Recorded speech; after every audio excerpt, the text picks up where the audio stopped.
વિશ્વ હિન્દુ પરિષદ પ્રેરિત આ 40મી ધર્મયાત્રા 1986થી જે ધર્મયાત્રા નીકળી રહી છે એનું આ 40મી ધર્મયાત્રા આ વખતે શનિવાર તારીખ 16મી ઓગસ્ટના દિવસે મવડી ચોકડીથી સવારે 8 વાગ્યે અંદાજિત 250 જેટલા ફ્લોટ્સ જેમાં ટ્રક, ટ્રેક્ટર અને ત્રિચક્રી વાહનોથી નીકળશે અને જેમાં રાજકોટ અને સૌરાષ્ટ્રની ધર્મપ્રેમી જનતાઓ સાથે જોડાશે.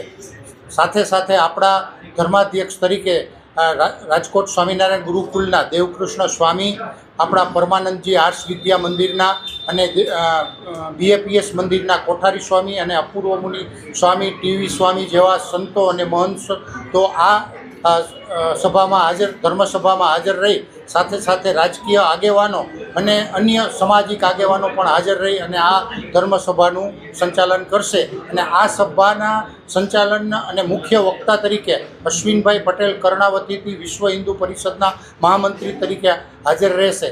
આ ધર્મ યાત્રાની વિશેષતા એ છે કે એમાં ધર્મની સાથે સાથે જે તાજેતરમાં આપણું ઓપરેશન સિંદૂર થઈ રહ્યું છે તેની પણ એમાં ઝાંખી છે. અને 15મી ઓગસ્ટ આપણા સ્વતંત્ર દિવસના બીજા જ દિવસે આ ધર્મ સભા હોય. ધર્મની સાથે સાથે સ્વતંત્રતા અને રાષ્ટ્રપ્રેમ પણ આમાં ક્યાંક ને ક્યાંક જોવા મળી રહેશે. એ આ ધર્મસભાની ખૂબ વિશેષતા છે. એવું તો નથી, આ વખતે તો ચોક્કસ અમને જે જોતા છેલ્લા 10 દિવસથી આનું સંચાલન થઈ રહ્યું છે એમાં જે ત્યાંની ઓફિસે આપણે જે કાર્યાલય લોકો આવે છે તો એમાં હિન્દુ ધર્મની લોકો જાગૃત થઈ રહ્યા છે એવું ચોક્કસ લાગી રહ્યું છે. અને એમાં આપણા આવા સાધુ સંતો હજી વધારે મહેનત કરી અને આ હિન્દુત્વને ખૂબ જાગૃત કરશે એમાં કોઈ શંકાને સ્થાન નથી. સનાતન ધર્મ માટે ચોક્કસ ખૂબ જ જરૂરી છે જેથી યુવા વર્ગોને આના માટે ખૂબ પ્રેરણા મળે અને યુવા વર્ગ પણ આ સંસ્કૃતિ આપણી જે ધરોહર છે એની સાથે જોડાયેલી રહે. મારું નામ રાજદીપસિંહ જાડેજા, રાજાભાઈ વાવડી. આ ધર્મયાત્રા જે છે એ દર વર્ષે અવનવી રીતે આયોજન થાય છે. પહેલાં તો આપ બધાનો ખૂબ ખૂબ આભાર હું માનું છું કે હું છેલ્લા 4 વર્ષથી ધર્મયાત્રાનો અધ્યક્ષ થાઉં છું અને તમારા બધા માધ્યમથી ખૂબ સારો એવો અમને પ્રતિસાદ મળે છે. તમે ખૂબ રથયાત્રાને હાઇલાઇટ કરો છો એટલે પહેલાં તો આપ બધાનો ખૂબ ખૂબ આભાર.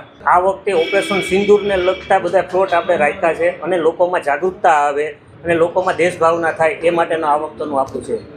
ગયા વર્ષની વાત કરું તો ગયા વર્ષે ચાલુ વરસાદે હજારોની સંખ્યામાં માણસોએ આનો લાભ લીધો હતો. એટલે આ વખતે એના કરતાં પણ વધારે લાભ લેશે. આકર્ષણનું કેન્દ્ર આ વખતે ઓપરેશન સિંદૂરના. લોકોને હું એવી અપીલ કરું છું કે આપ લોકો પણ આ યાત્રામાં જોડાવો અને બહોળી સંખ્યામાં રથયાત્રાનું સ્વાગત કરો. જય શ્રી કૃષ્ણ, જય શ્રી સ્વામિનારાયણ. આજની જે આપણે પ્રેસ કોન્ફરન્સ છે એ આપણે વિશ્વ હિન્દુ પરિષદ દ્વારા 40 વર્ષથી જે ધર્મયાત્રા થઈ રહી છે એ નિમિત્તે છે. પહેલાં તો સૌથી પહેલાં એમને ખૂબ ખૂબ અભિનંદન કે આ કમિટીએ આટલા વર્ષોથી આપણી ભારતીય સંસ્કૃતિને ઉજાગર કરવા માટે ભારતીય સંસ્કૃતિના એક મૂલ્યો આધારિત 25 કિલોમીટર લાંબી આ ધર્મયાત્રાનું આયોજન કરી રાજકોટની જનતાને, રાજકોટની સંસ્કૃતિ પ્રેમી પ્રજાને એ મૂલ્યો છે એ ઉજાગર કરી રહી છે. એટલે એમને ખૂબ ખૂબ અભિનંદન. બીજી વાત, આ વખતે ધર્મયાત્રામાં અમારે ગૌતમભાઈ ધમસાણીએ ખૂબ સરસ વાત કરી આખી, એટલે વિશેષ હું રિપીટેશન નથી કરતો. પરંતુ આ ધર્મયાત્રાની અંદર શ્રી સ્વામિનારાયણ ગુરુકુલ રાજકોટ સંસ્થાનને ધર્માધ્યક્ષ પદે અમારા ગુરુવર્ય શ્રી દેવકૃષ્ણદાસજી સ્વામી એમનું સિલેક્શન કર્યું. એમના બદલ હું ફરીવાર એક વખત અભિનંદન પાઠવું છું. અને એમાં ધર્મયાત્રાનો જે પ્રથમ રથ છે એ રથની જે વિશિષ્ટતાઓ છે એમને હું અહીંયા કહેવા માગું છું. એ રથની અંદર હમણાં જ આપણે વાત કરી કે સંસ્કૃતિના જે મૂલ્યો છે એમાં ભગવાન શ્રી કૃષ્ણનું એક સૌથી મોટું મૂલ્ય છે કે પ્રગટ થવાનું કારણ શું છે. યદા યદા હિ ધર્મસ્ય ગ્લાનિર્ભવતિ ભારત અભ્યુત્થાનમ ધર્મસ્ય તદાત્માનમ સૃજામ્યહમ. કે ભગવાન છે એ આ પૃથ્વી પર પ્રગટ થાય છે તો જન્માષ્ટમી જેવું પર્વ છે એટલે આ શ્લોકને આધારિત એમનો મુખ્ય રથ આખો છે. બીજું, અત્યારે આપણને જે ધર્મની સુરક્ષા કરી રહ્યા છે, મંદિરો કરી રહ્યા છે, એટલે આખો રથ છે મંદિર આકારી થશે. ત્રીજું, હમણાં આવું જ એક અધર્મનું ઉત્થાપન, અધર્મને ઉખેડવાનું કામ આપણા યશસ્વી વડાપ્રધાન શ્રી નરેન્દ્રભાઈ મોદી સાહેબે કર્યું ઓપરેશન સિંદૂરના માધ્યમથી. એટલે આ રથની અંદર, આ મુખ્ય રથની અંદર એમનો પણ સમાવેશ કરવામાં આવ્યો છે. એટલે આ ત્રિવેણી સંગમ છે. ભગવાન શ્રી કૃષ્ણથી માંડી અને ઓપરેશન સિંદૂર સુધીની જે આપણી યાત્રા છે એ યાત્રા એમની અંદર દર્શાવવામાં આવી છે. એટલે લોકોને સંસ્કૃતિ પ્રત્યે સ્વાભિમાન થાય, રાષ્ટ્ર પ્રત્યે સ્વાભિમાન થાય એવો આ સરસ મજાનો વિશિષ્ટ રથ છે. શ્રી સ્વામિનારાયણ ગુરુકુલથી આપ સૌ પરિચિત છો. 1948માં આમની સ્થાપના થઈ. લાખો વિદ્યાર્થીઓ અહીંયાથી ભણીને ગયા છે. માત્ર 1 રૂપિયાની અંદર અત્યારે હજારો વિદ્યાર્થીઓ ભણે છે. 44,000 વિદ્યાર્થીઓ ઓલરેડી બધા જ સંસ્થાઓમાં ભણી રહ્યા છે.